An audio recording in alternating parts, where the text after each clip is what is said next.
ஆளுநர் RN ரவி குடியரசுத் தலைவருக்கு அனுப்பிய 10 மசோதாக்களுக்கும் உச்சநீதிமன்றம் ஒப்புதல். அரசியலமைப்பு வழங்கிய தனி அதிகாரத்தை பயன்படுத்தி உச்சநீதிமன்றம் அதிரடி தீர்ப்பு.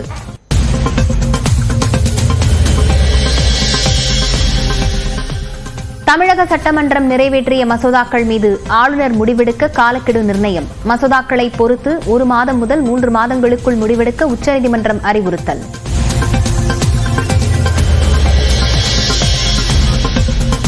ஆளுநருக்கு தனிப்பட்ட வீட்டோ அதிகாரம் இல்லை என உச்சநீதிமன்றம் திட்டவட்டம். அமைச்சரவையின் ஆலோசனைப்படியே செயல்பட வேண்டும் என்றும் தீர்ப்பு.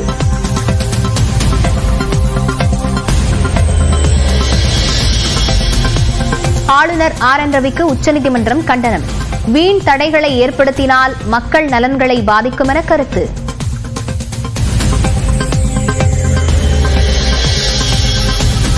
ஆளுநருக்கு எதிராக வரலாற்று சிறப்புமிக்க தீர்ப்பை உச்சநீதிமன்றம் வழங்கியிருப்பதாக முதலமைச்சர் மு க ஸ்டாலின் மகிழ்ச்சி. அனைத்து மாநில அரசுகளுக்கும் கிடைத்த வெற்றி என பெருமிதம்.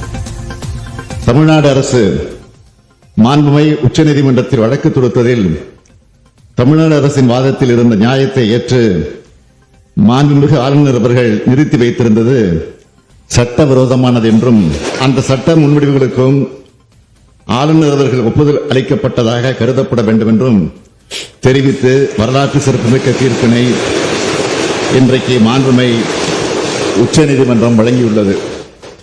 இந்த தீர்ப்பு தமிழ்நாட்டுக்கு மட்டுமின்றி இந்தியாவில் உள்ள அனைத்து மாநில அரசுகளுக்கும் கிடைத்த மாபெரும் வெற்றியாகும்.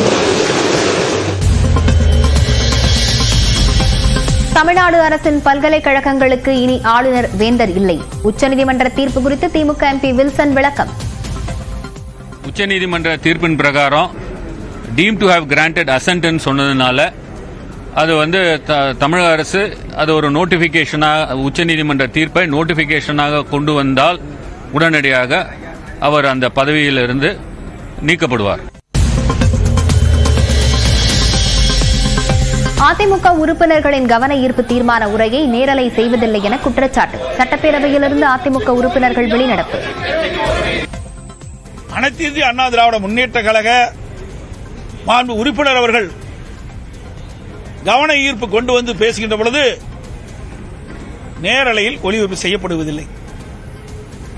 இதைத்தான் நாங்கள் சுட்டிக்காட்டினோம். எதற்கு ஒருதலை பட்சமாக நீங்கள் நடந்து கொள்கிறீர்கள்? சட்டப்பேரவைக்கு நல்ல வேளையாக காவி உடையில் வராத அதிமுக உறுப்பினர்கள். கருப்பு சட்டையில் வந்தது குறித்து முதலமைச்சர் மு க ஸ்டாலின் கருத்து. எதிர்க்கட்சியாக இருக்கக்கூடிய அதிமுகவினர் இந்த கருப்பு சட்டையோடு வந்திருக்கிறார்கள். கருப்பு சட்டை போட்டு வந்ததற்காக நான் என்னுடைய மகிழ்ச்சியை தெரிவித்துக் கொள்கிறேன். நல்ல வேளை காவி உடை வராமல் கருப்பு சட்டை வந்ததற்காக என்னுடைய அளவு இறந்த மகிழ்ச்சியை தெரிவித்துக் கொள்கிறேன். தங்கம் விலை சவரனுக்கு 480 ரூபாய் குறைந்து 65,800 ரூபாய்க்கு விற்பனை. 4 நாட்களில் 2,680 ரூபாய் சரிவு. விழுப்புரம் மாவட்டம் வளவனூர் அருகே புதுமண தம்பதியின் வீட்டில் திருட்டு. சீதனமாக கொடுத்த 28 சவரனை திருடிச் சென்றவர்கள் யார் என விசாரணை. அவதூறு வழக்கில் திருச்சி நீதிமன்றத்தில் நாம் தமிழர் கட்சி ஒருங்கிணைப்பாளர் சீமான் ஆஜர். DIG வருண்குமார் தரப்பு தாக்கல் செய்த ஆதாரங்களை பெற்றுக் கொண்டார். பேருந்துகளில் ஆண்களுக்கும் கட்டணமில்லா பயணச் சலுகை வழங்குவது குறித்து பரிசீலிக்கப்படும். சட்டப்பேரவையில் அமைச்சர் சிவசங்கர் விளக்கம்.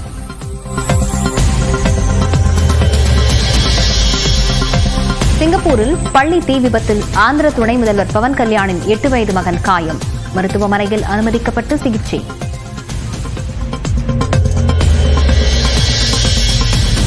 ஆந்திராவின் ஸ்ரீகாகுளம் மாவட்டத்தில் விரைவு ரயிலின் கப்ளிங் உடைந்து தனியாக ஓடிய 2 பெட்டிகள். விபத்து ஏற்பட்டும் நிலை உருவானதால் பயணிகள் அதிர்ச்சி.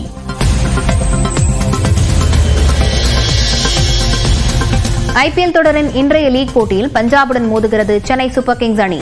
தொடர் தோல்விகளிலிருந்து மீண்டு CSK வெற்றிப்பாதைக்கு திரும்புமா என ரசிகர்கள் எதிர்பார்ப்பு.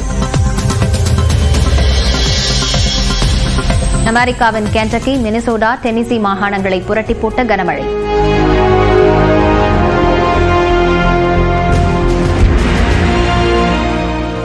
மழை வெள்ள பாதிப்பால் இதுவரை 20 பேர் உயிரிழப்பு.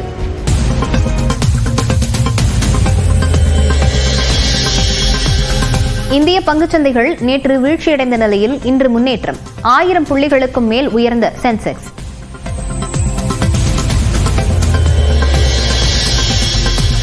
ஜவானை அடுத்து அட்லி இயக்கும் புதிய திரைப்படம், கதாநாயகனாக நடிக்கும் அல்லு அர்ஜுன்.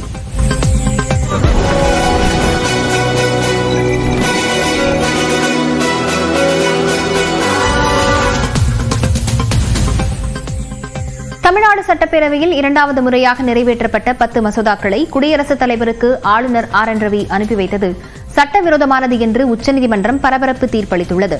வேறு வழியில்லாததால் 10 மசோதாக்களுக்கு ஒப்புதல் அளிப்பதாகவும் அவை அமலுக்கு வருவதாகவும் நீதிமன்றம் தெரிவித்துள்ளது. சட்டப்பேரவையில் நிறைவேற்றப்பட்ட மசோதாக்களுக்கு ஒப்புதல் தராமல் கிடப்பில் போட்டது, பல்கலைக்கழக துணைவேந்தர்கள் நியமனங்களில் குறுக்கீடு உள்ளிட்டவைகளை முன்வைத்து ஆளுநர் ஆர் என் ரவிக்கு எதிராக தமிழ்நாடு அரசு உச்சநீதிமன்றத்தில் வழக்கு தொடர்ந்தது. நீதிமன்றத்தில் வாதங்கள் நிறைவடைந்த நிலையில் நீதிபதிகள் பர்திவாலா, ஆர் மாதவன் ஆகியோர் அடங்கிய அமர்வு இன்று தீர்ப்பளித்தது. அதன்படி சட்டப்பேரவையில் இரண்டாவது முறையாக நிறைவேற்றி அனுப்பிய 10 மசோதாக்களுக்கு ஆளுநர் அன்றே ஒப்புதல் அளித்திருக்க வேண்டும் என்று நீதிபதிகள் கருத்து தெரிவித்தனர். 10 மசோதாக்களை குடியரசுத் தலைவருக்கு ஆளுநர் அனுப்பி வைத்தது சட்டவிரோதம் என்று கூறிய நீதிபதிகள், குடியரசுத் தலைவருக்கு 10 மசோதாக்களை ஆளுநர் அனுப்பி வைத்தது செல்லாது என்றும் தீர்ப்பளித்தனர். மசோதாக்களை குடியரசுத் தலைவருக்கு அனுப்பிய ஆளுநர் ஆர் என் ரவியின் செயல்பாடு நேர்மையானதாக இல்லை என்றும் ஆளுநருக்கென தனிப்பட்ட வீட்டோ அதிகாரங்கள் இல்லை என்றும் நீதிபதிகள் தெரிவித்தனர். தொடர்ந்து ஆளுநர் ஆர் என் ரவி நிறுத்தி வைத்த 10 மசோதாக்களுக்கு ஒப்புதல் அளித்தும் நீதிபதிகள் உத்தரவிட்டனர். வேறு வழியில்லாத காரணத்தால் தனி அதிகாரத்தை பயன்படுத்தி மசோதாக்களுக்கு ஒப்புதல் அளிக்கப்படுவதாகவும் நீதிபதிகள் கூறினர். மசோதாக்களுக்கு ஒப்புதல் தர ஆளுநருக்கு காலக்கெடு நிர்ணயித்த நீதிபதிகள் சட்டப்பேரவை அனுப்பும் மசோதாக்களுக்கு 1 மாதத்தில் முடிவெடுக்க வேண்டும் என்றும், குடியரசுத் தலைவருக்கு அனுப்புவதாக இருந்தால் 3 மாதங்களுக்குள் முடிவெடுக்க வேண்டும் என்றும் தெரிவித்தனர். அதே நேரத்தில் ஆளுநர் திருப்பி அனுப்பிய மசோதாவை சட்டப்பேரவை மறுமுறை அனுப்பி வைத்தால் ஆளுநர் ஒப்புதல் தந்தே ஆக வேண்டும் என்றும் தீர்ப்பில் தெரிவிக்கப்பட்டுள்ளது. அரசியலமைப்பு பிரிவு 200 படி ஆளுநருக்கு தனி அதிகாரம் இருப்பதாக கூறப்படுவது ஏற்புடையது அல்ல என்று கூறிய நீதிபதிகள், பொதுவான விதியின்படி ஆளுநர் என்பவர் மாநில அரசின் ஆலோசனையின்படியே செயல்பட வேண்டும் என்றும், ஆளுநர் அலுவலகம் ஊக்கசக்தியாக இருக்க வேண்டுமே தவிர ஒரு தடையாக இருக்கக்கூடாது என்றும் திட்டவட்டமாக தெரிவித்தனர். ஆளுநருக்கு எதிரான வழக்கில் உச்சநீதிமன்ற தீர்ப்பு தமிழ்நாட்டிற்கு மட்டுமின்றி அனைத்து மாநில அரசுகளுக்கும் கிடைத்த மாபெரும் வெற்றி என சட்டப்பேரவையில் முதலமைச்சர் தெரிவித்தார். ஆளுநருக்கு எதிராக தமிழ்நாடு அரசு தொடர்ந்த வழக்கில் உச்சநீதிமன்ற தீர்ப்பு குறித்து சட்டப்பேரவையில் முதலமைச்சர் மு க ஸ்டாலின் உரையாற்றினார். அப்போது பேசிய அவர், வரலாற்று சிறப்புமிக்க ஒரு தீர்ப்பை தமிழ்நாடு அரசு பெற்றிருப்பதாக மகிழ்ச்சி தெரிவித்தார். சட்டமன்றத்தில் இரண்டாவது முறையாக நிறைவேற்றி அனுப்பி வைத்த மசோதாக்களை ஆளுநர் நிறுத்தி வைத்திருந்தது சட்டவிரோதம் என்றும், அந்த சட்ட முன்வடிவுகளுக்கு ஆளுநரே ஒப்புதல் அளித்ததாக உச்சநீதிமன்றம் தீர்ப்பு வழங்கியிருப்பதாகவும் கூறினார். திமுகவின் உயிர் நாடியான மாநிலத்தின் சுயாட்சி, மத்தியில் கூட்டாட்சி என்ற கொள்கையை நிலைநாட்டும் வகையில் தமிழ்நாடு போராடும் என்றும் முதலமைச்சர் திட்டவட்டமாக கூறினார். வாதத்தில் இருந்த நியாயத்தை ஏற்று மாண்புமிகு ஆளுநர் அவர்கள் நிறுத்தி வைத்திருந்தது சட்டவிரோதமானது என்றும்,